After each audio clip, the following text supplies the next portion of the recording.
sizni nimada ayblashayotganini bilasizmi? Yo'q, xonim. Bir vaqtni o'zida sizga qarshi prokuror, qoradori nazoratchilari, FQB va mahalliy politsiya boshqarmasi ish ochgan. Chin yurakdan uzr so'rashingiz mumkin.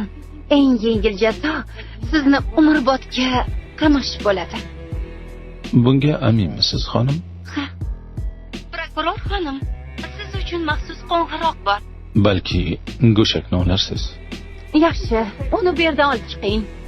Agar meni qo'yib yuborsangiz, Cadillac olib beraman. Hazillashmayapman har biringizga. Hammamizgami? Ha, hammangizga. Har bir zobitga bittadan Cadillac. Qamoqdan chiqqaningdan so'ng Yo, meni baribir qamashmaydi. Adashyapsiz. ishonching komilmi? Bo'lmasamchi. Yeching. To'xtang, shoshmang. Bu nimasi?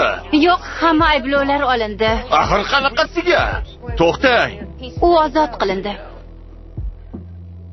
Attang Cadillac'siz qoldinglar.